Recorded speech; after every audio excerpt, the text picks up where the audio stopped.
آپ دیکھ رہے ہیں آپ کا پسندیدہ news channel voice of Ladakh.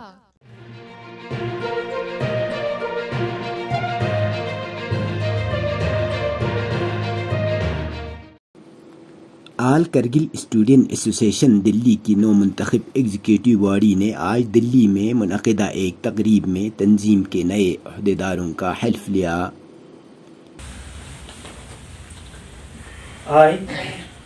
I, Afzal Hussain, as Finance Secretary of Aksat, solemnly pledge in the name of God, Allah the Almighty, to consecrate my life to the welfare of all Kargil Ladakh Students Association Delhi. I will practice my executive responsibility with conscience, integrity, and ethical principles. I will practice my executive responsibility to conscience, integrity, and the ethical principles and ethical standards. The welfare of Aksat, its members, and achievements of its goal will be my first consideration. I will respect the secrets which are confined to me even after my official executive terms has ended. I will not permit considerations of gender, age, religion, race, ethnicity, physical ability, mental ability, political ideology, or social economic standing to intervene between my duty in Aksat.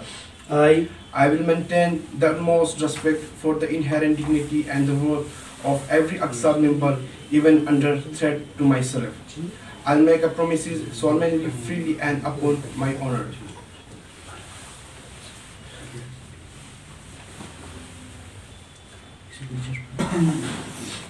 میں منصر حسین بحیثیت media coordinator اور Kargil Ladakh student association دلی خدائے متعال کے نام پر یہ حلف لیتا ہوں کہ میں زندگی کو آل کارگل لداخ اسٹوڈنٹ ایسوسیشن کی فلاح کے لیے وقف کروں گا۔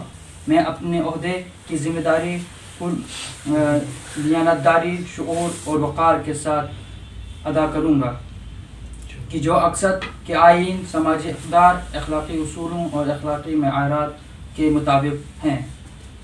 اقصد اور اس کے اراکین کی فلاح و بہبود، اس کے اعلیٰ مقاصد کا حصول میرے اولین ترجیح ہوں گی۔ میں ان تمام باتوں کی رازداری کا خیال رکھوں گا جو میرے پیش نظر ہیں، حتیٰ کہ میرے عہدے کی مدت ختم ہی کیوں نہ ہو جائے۔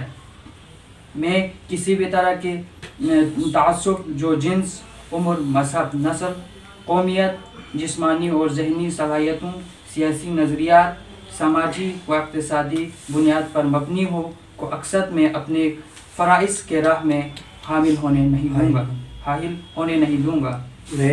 میں اقصد کے تمام اراکین کی عزت، وقار اور قدر کو انتہائی احترام کے ساتھ برقرار رکھوں گا، چاہے اس میں اپنی زندگی کا خطرہ بھی درپیش کیوں نہ ہو۔ میں نہایت ہی سنجیدگی، آزادی اور وقار کے ساتھ ان تمام باتوں کا حلف لیتا ہوں۔ شکریہ۔ بڑھتے ہوئے کووڈ معاملات کے مد نظر اس موقع پر صرف اقصد ایڈوائزری بورڈ، چند ممبران اور نو منتخب ایگزیکٹو باڈی نے اس تقریب میں شرکت کی۔ تمام عہدیداروں کو بلا مقابلہ منتخب کیا گیا۔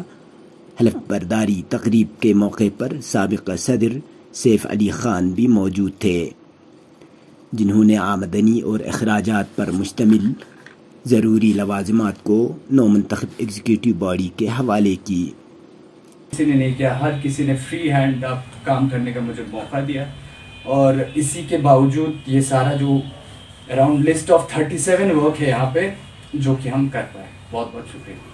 اس موقع پر حاضرین نے یوٹی انتظامیہ کی جانب سے اردو زبان کو نظر انداز کرنے کے اقدامات پر بھی غم و غصے کا اظہار کرتے ہوئے حکومت سے مطالبہ کیا کہ پٹواری اور نائب تحصیلدار سے متعلق نوٹیفیکیشن پر نظر ثانی کرے۔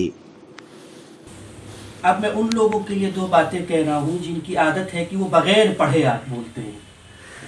انہوں نے خود اعتراف کیا کہ میں پڑھ کے نہیں آتا ہوں۔ جب انسان پڑھ کے نہیں آتا ہے تو یہی ہوتا ہے نا، جب وہ انسان پڑھ کے نہیں آتا ہے تو یہی ہوتا ہے۔ میں ان سے کہوں گا کہ آپ لداخ کو یوپی نہ بنائیں، لداخ کو لداخ رہنے دیں۔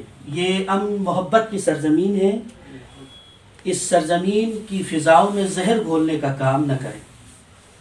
زبانوں کا مذہب نہیں ہوا کرتا ہے، زبانوں کے لباس نہیں ہوا کرتے، زبانوں کی قومیت نہیں ہوا کرتی۔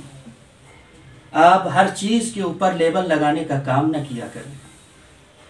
اور اگر جیسا کہ صدر صاحب نے بھی کہا، واقعی میں اردو کی ایک اردو دنیا کی باعزت ترین پروقار زبانوں میں سے ایک ہے، اور اس ہندوستان والوں کے لیے ایک شرف کی بات یہ ہے کہ ہندوستان کی سرزمین بھی پیدا ہوئی۔ اور یاد رکھیے کہ جیسا کہ صدر صاحب نے بھی کہا کہ یہ رابطے کی زبان ہے ہمارے لداخ میں۔ محترم MP صاحب، آپ میری زبان نہیں سمجھ سکتے، میری مادری زبان شنا ہے۔ میں آپ کی زبان، آپ جب تقریر کرتے ہیں تو میں آپ کی زبان نہیں سمجھتا ہوں۔ اب یا تو آپ فرینچ بولیں، ہمیں بھی فرینچ سکھائیں، یا آپ چائنیز بولیں، ہمیں بھی چائنیز سکھائیں، یا دوسرا تیسرا آپشن یہ ہے کہ کوئی ہندوستانی زبان کا انتخاب کریں جو آپ کے بھی دل کے قریب ہو، ہمارے دل کے بھی قریب ہو۔ اور جہاں تک میں آپ کی تقریروں کو سنتا ہوں، آپ کی تقریر میں بیشتر الفاظ نہ چاہتے ہوئے اردو کے ہی پائے جاتے ہیں۔ اس لیے میں گزارش کرتا ہوں کہ اس طرح کے الفاظ سے، اس طرح کی سیاستوں سے گریز کیا جائے، دور رہا جائے۔ لداخ ایک پرامن بستی ہے، یہاں ایک محبت کی فضاؤں کو خراب نہ کیا جائے۔ لداخ کو لداخ رہنے دیں، اسے UP یا دوسرے طرز کی سیاسی بیماریوں سے اسے بیمار نہ کریں۔